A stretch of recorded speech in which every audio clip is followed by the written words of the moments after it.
Welcome to Scary Stories, the channel that tells you scary stories. Welcome to Scary Stories NYC. I'm your old pal Bigfoot. Tonight we've got two all-new Dogman stories. One of them takes place in a private home, or rather, on top of a private home in the suburbs. That story is called Dogman on My Roof, and it comes later in the show. But first, we've got a tale from a man of partial native descent who claims this happened in the forest near his mother's home, and it's a story he calls I Witnessed a Werewolf Transformation. Dear Scary Stories NYC, I have a story to tell you about something I saw that seemed like a dream, but actually occurred in waking reality. I believe I witnessed a werewolf or skinwalker reverting to his human form, and this is what I'm going to tell you about.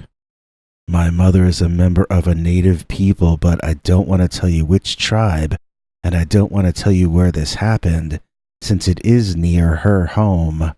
If I revealed either, it would make it too easy for others to identify me and her both.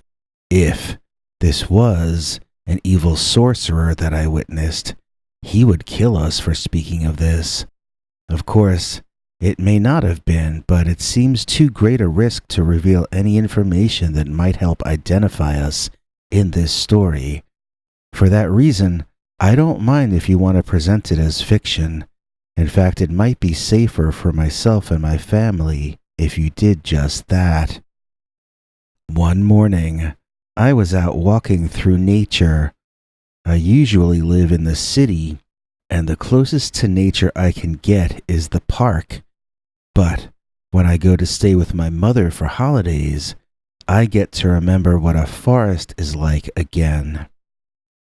The air is different there, and the atmosphere too. That is not to say that forests are happy Disney wonderlands. In fact, a forest is constantly eating itself. The predatory animals eat the vegetarians. The vegetarians eat the vegetation. And the maggots eat everyone once it's their time to go. Nevertheless, it also possesses a different kind of magic from that produced by and in man's world, and I feel a deep need to walk through forests whenever I can. It can have a recharging effect if you survive the walk.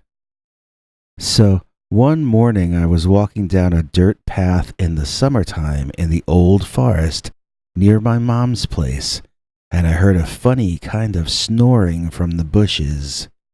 It reminded me of Curly from the Three Stooges when he would snore in their old movies, and it made me chuckle to myself.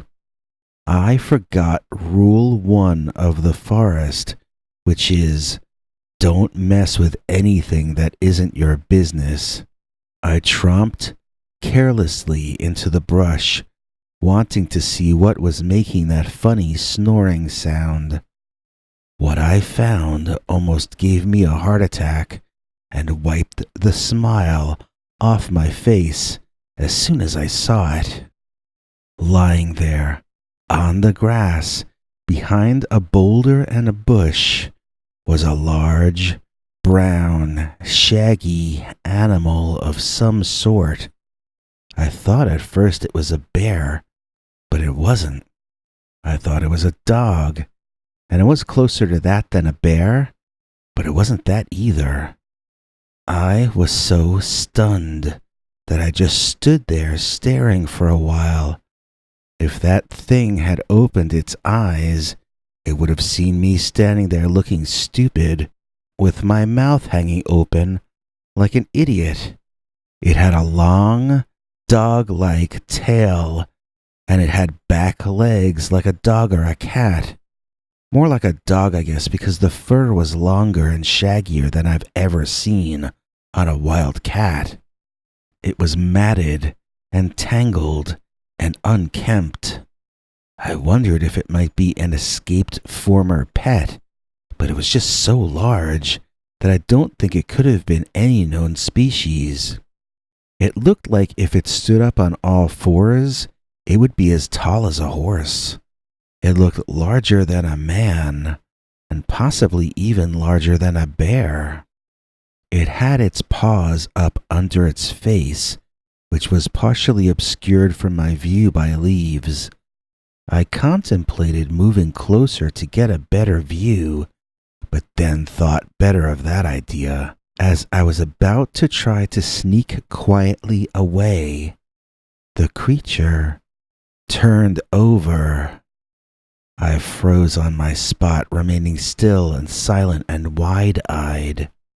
I would run if I had to, but if it kept its eyes closed, I might be better off holding still until it was done turning. It turned first face up, then over on its other side, all in one relatively smooth motion. This caused it to stop snoring. Had its own loud snoring caused it to wake up, or was it still asleep?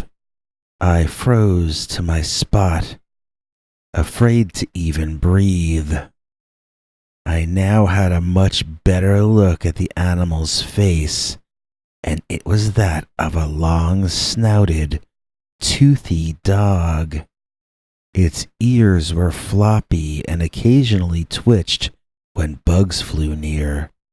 I watched its massive chest heave up and down as it breathed on its side, and then I thought I was becoming lightheaded because I seemed to be seeing things that couldn't possibly be happening in front of my eyes. The chest was changing shape. It was growing smaller. The head was changing shape as well. I felt nauseous from what I was seeing and had the urge to be sick right there. It was all I could do to resist that urge.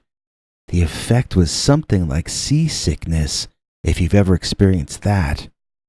It was like the ground was moving underneath me, although it was solid. It was reality itself moving in front of my eyes, that's what it was. It removed my bearings on reality and made me feel as though I were going to swoon and collapse right onto this mutating monster in front of me. Its hair seemed to melt off it, something that hair doesn't do. It was becoming bald, as though it had a sped-up version of mange or something. It was also becoming smaller and smaller and smaller. Finally, there was a man laying there on the ground in the place of the animal. He was bald all over and a bit smaller than I was. He seemed very old, and I thought he was of native ancestry, although I am not certain of that, as he was not anyone that I recognized. My impression at the time was that this was a brujo or shaman, or possibly a sorcerer, and that I had witnessed him transforming back from his skinwalker shape. I had always been told that when they transform, it is an act of will, though. I would not have expected such a transformation to occur in his sleep for that reason. I don't really know anything about the affairs of sorcerers, though, so I wouldn't know if that were really the case or not. I'm aware of Western traditions and rumors about lycanthropy. The concept, as I'm sure you know, is that lycanthropy is a disease and that it afflicts people, forcing them to transform into a werewolf against their will. I might have witnessed that instead. I really don't know either way. All I know is I backed away as quietly as I could And when I got back to the dirt road, I ran. I ran as fast as I could.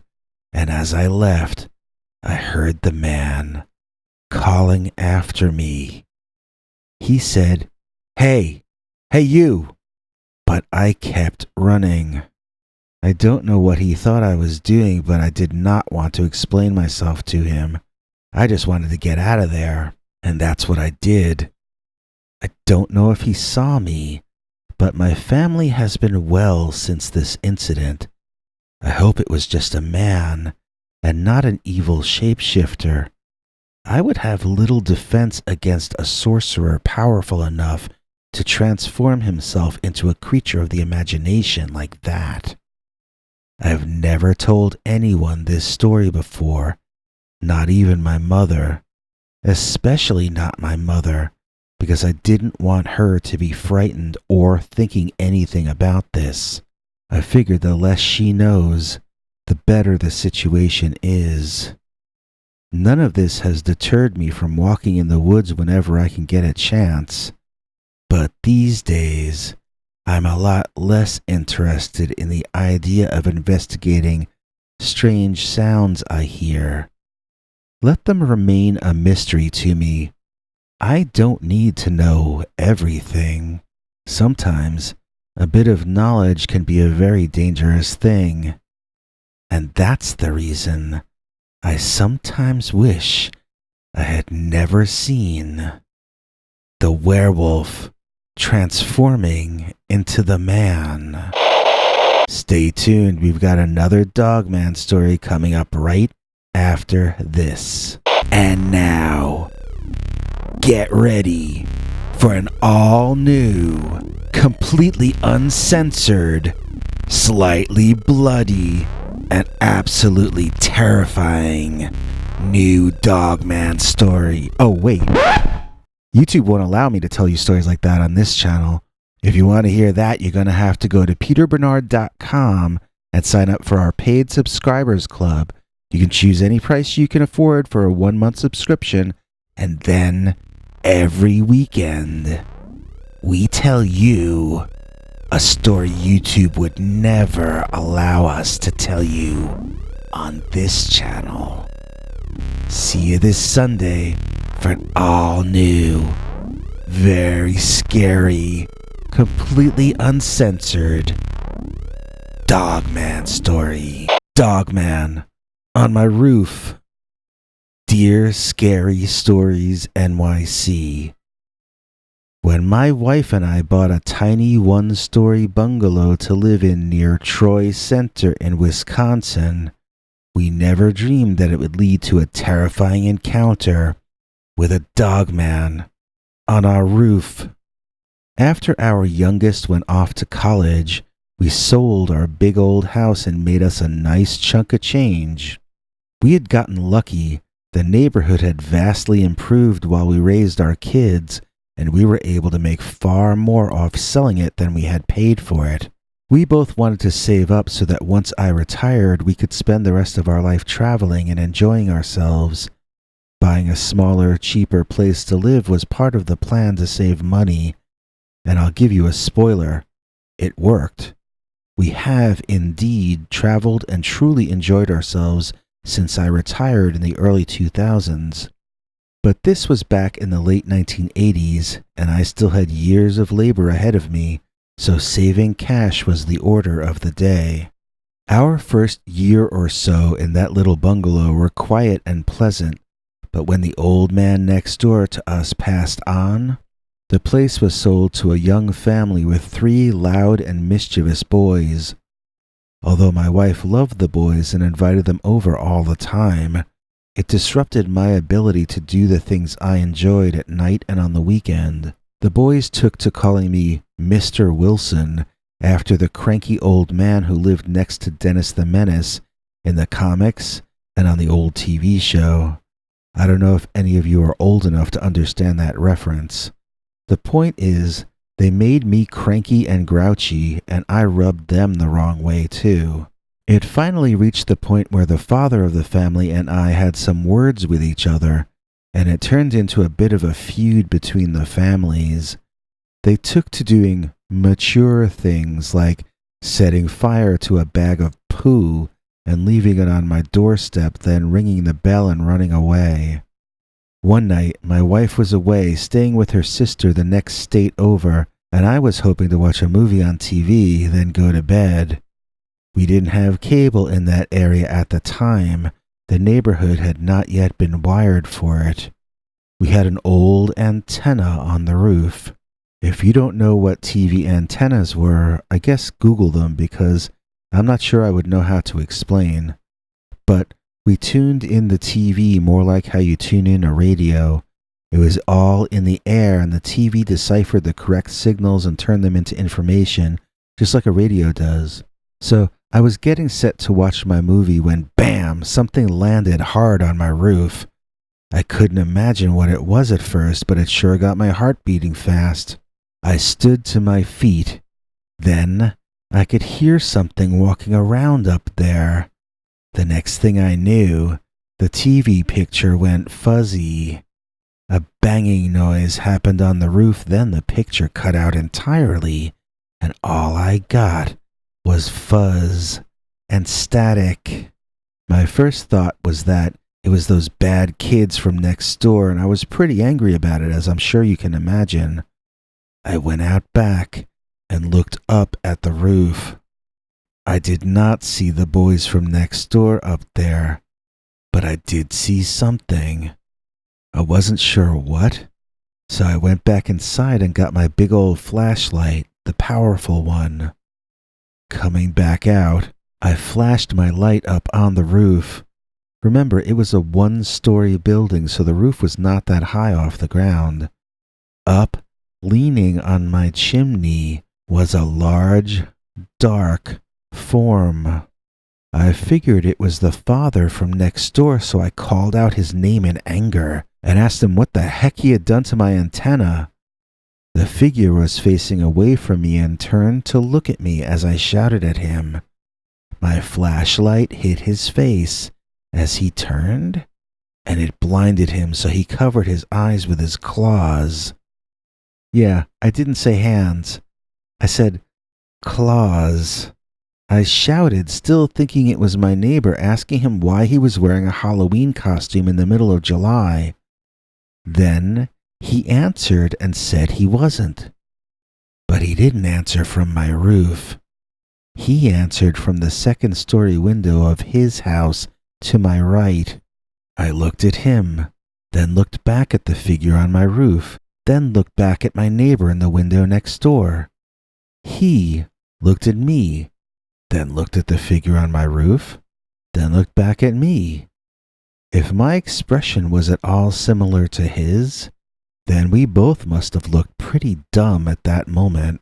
He ran back inside his house shouting something, but not at me. Now, all my attention went back to that silhouetted figure on my roof, which I could be certain was not my neighbor in a Halloween costume. I ran my flashlight along its entire body, trying to comprehend what I was seeing.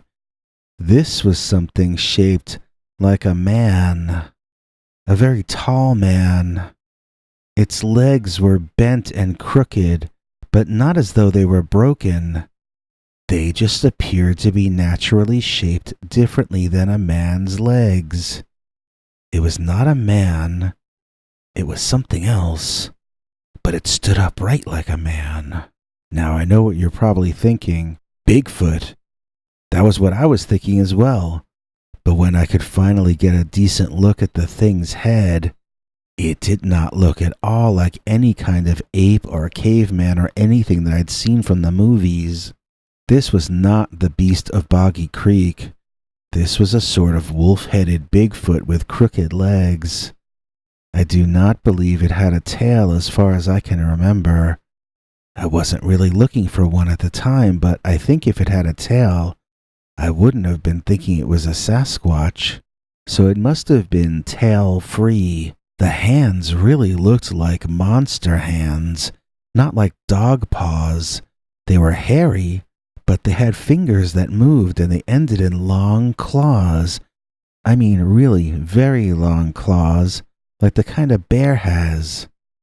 Now, every time I tell this story and I say it had long claws like a bear, someone will snicker and say, because it was a bear. But I'm telling you, it was not.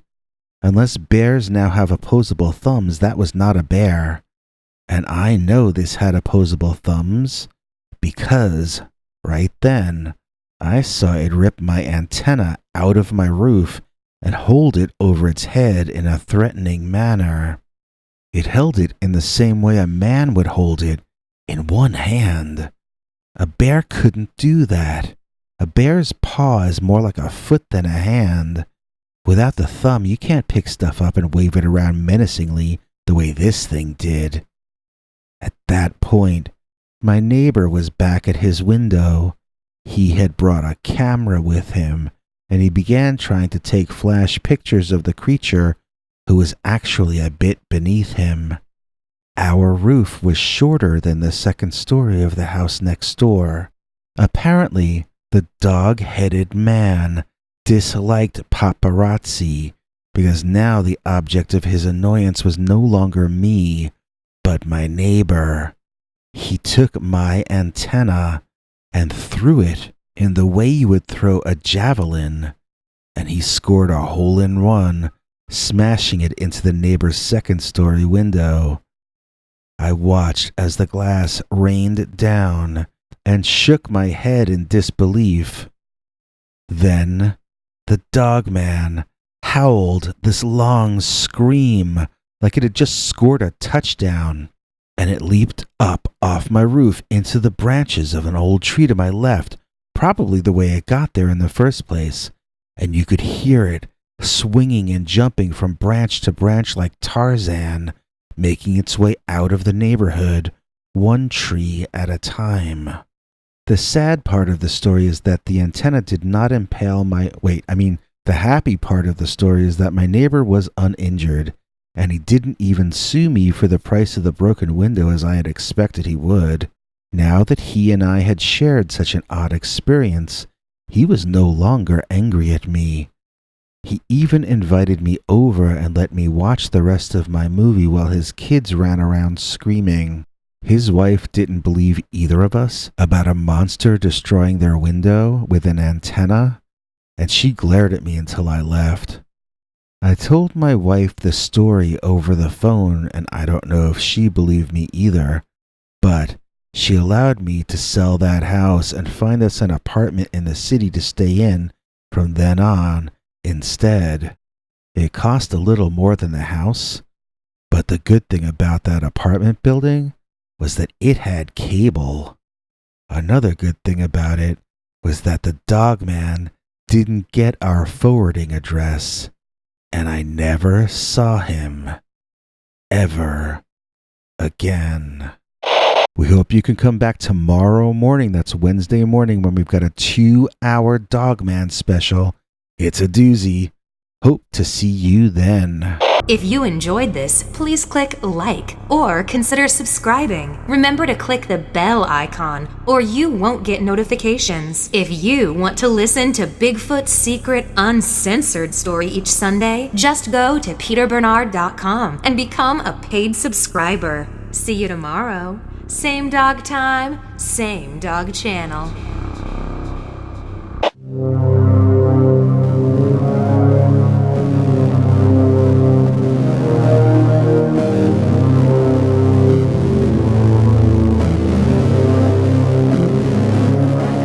Come back for more scary stories.